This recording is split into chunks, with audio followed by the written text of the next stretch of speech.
This movie was a lot of fun. My 9-year-old and I loved it.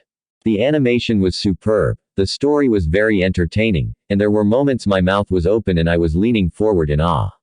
I may be hyping it up more than it actually is, but I want to have more movies like this.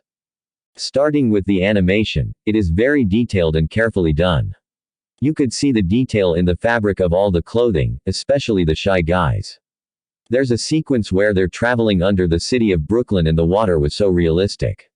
I loved when they got to the Mario Kart portion because they did not skimp on the details.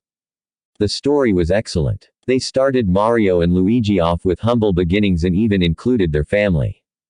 There was an actual build-up to the adventure which helped buy into the story. Though it did not stick necessarily to the traditional Princess Peach needing rescuing from Bowser, Mario was still his own hero and rose above the put-downs being placed on him by Bowser and others. What gave me chills was at the end when Luigi helped Mario and they teamed up to beat Bowser. It was very heartfelt and epic. Though Princess Peach wasn't the traditional damsel in distress, it was evident none of this would have resolved without Mario. Princess Peach was still the apple of Mario's eye, but his brother was also very important to him. Lots of little Easter eggs. I think the GameCube ringtone may have been my favorite. 2 end credit scenes, but really hoping they do more that is at this level. If you only watch the movie with the intention of having fun, you will certainly have a good experience with Mario. However, the plot is quite bland and the movie runs at a very fast pace between one scene and another, hampering the progress of the story. Also, if you haven't played the Mario games, you'll fail immeasurably to pick up the game references that are scattered throughout the movie, and there are many of them. For anyone who's a Mario fan, this movie is literally fan service and it's no wonder why they're giving it a 10. For me, this movie doesn't live up to the hype, but for a Mario fan, it certainly did. In 1993, the live-action Super Mario Bros. Movie was such a travesty that it took 3 decades for Nintendo to dip its toes back into those waters. As such, 2023's Super Mario Bros. Movie was highly anticipated but also wildly speculative in terms of what the final product might look like. The result? An absolutely smashing success from Illumination, a clinic in how to adapt a video game property for both the intended child audience and the nostalgic, legacy crowd. For a very basic overview, this movie tells the story of the titular Italian brother duo. At the film's opening, Mario Chris Pratt and Luigi Charlie Day are down on their luck, plumbers just trying to stay in business. But when an opportunity arises to save Brooklyn, they are mysteriously whisked away into the Mushroom Kingdom, where the evil Bowser Jack Black threatens the realm of Princess Peach, Anya Taylor-Joy, and toadlings, notably Peach's closest assistant voiced by Keegan-Michael Key. Teaming up with Mario in this wild and woolly landscape, Peach must form an alliance with the Kongs, especially the warrior donkey, Seth Rogen, to stop the Koopa invasion.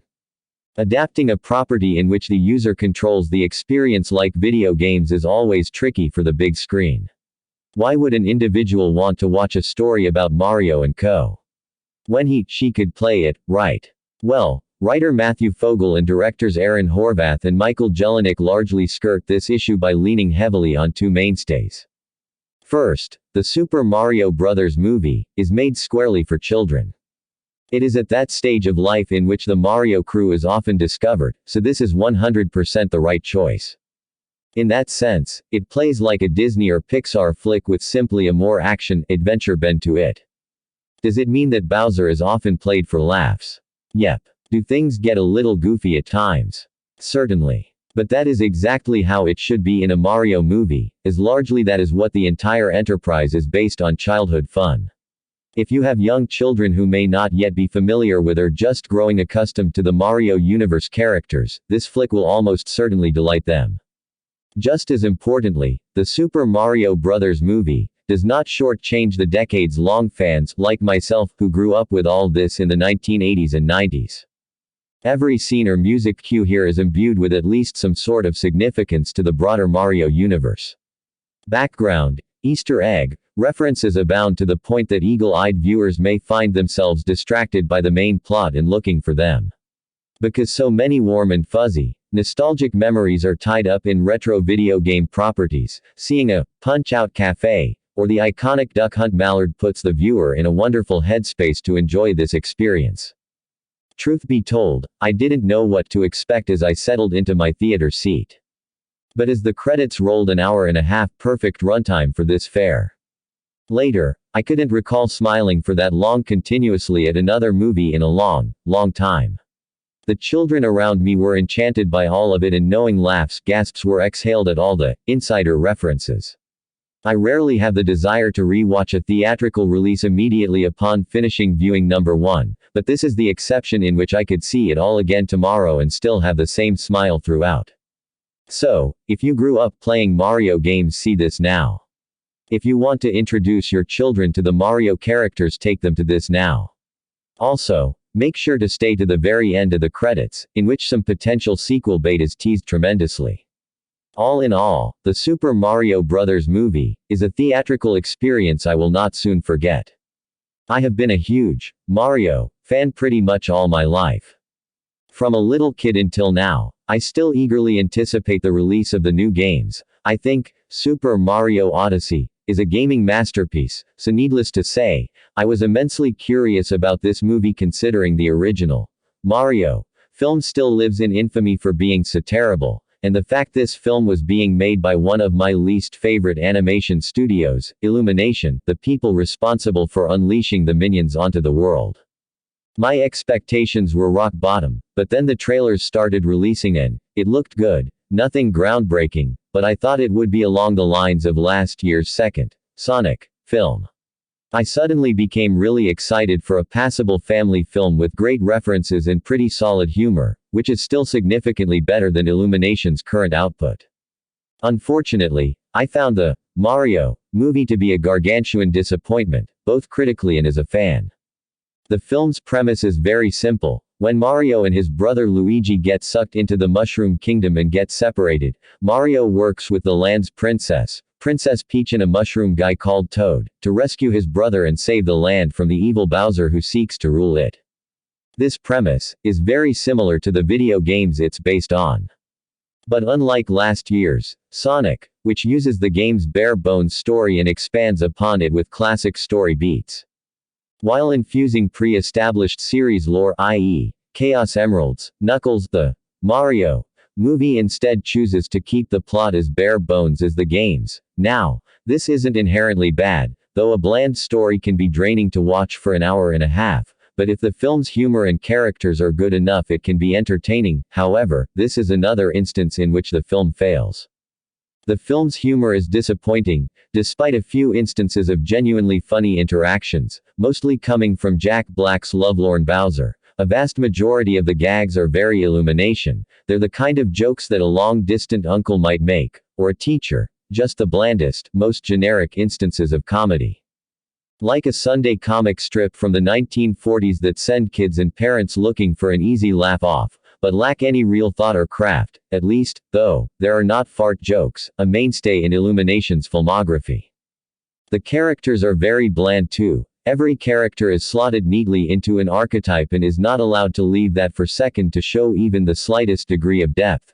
The characters are, in fact, giving more depth in certain video games, such as the Luigi's Mansion or the Paper Mario series. This results in barely any eternal conflict for the characters, which, on top of a bland story, makes the film drag on even more.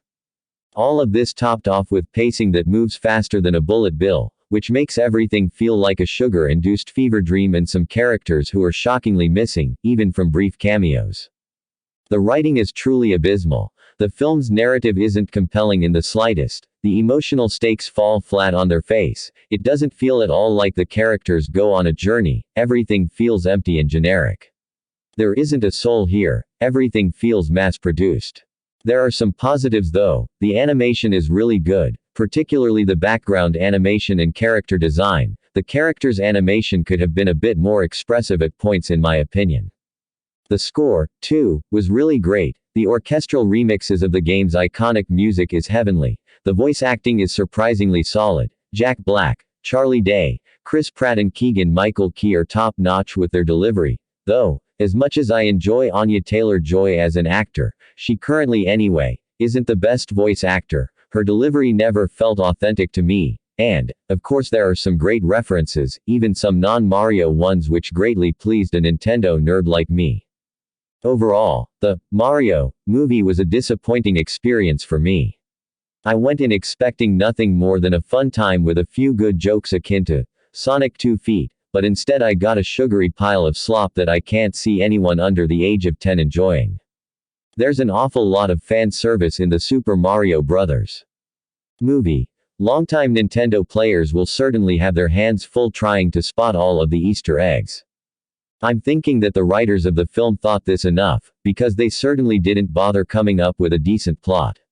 I can see a lot of adults finding the predictable storyline and weak humor tiresome. Easily pleased youngsters will no doubt enjoy the rapid pace, crazy characters and colorful graphics, but I imagine a large percentage of those hidden references to games gone by won't mean much to anyone under the age of 10. It's a shame because the film looks great, the different Super Mario worlds brought to dazzling life in a welter of colorful CGI animation that is undeniably impressive. I only wish that as much care and attention had gone into crafting a script worthy of the creative visuals.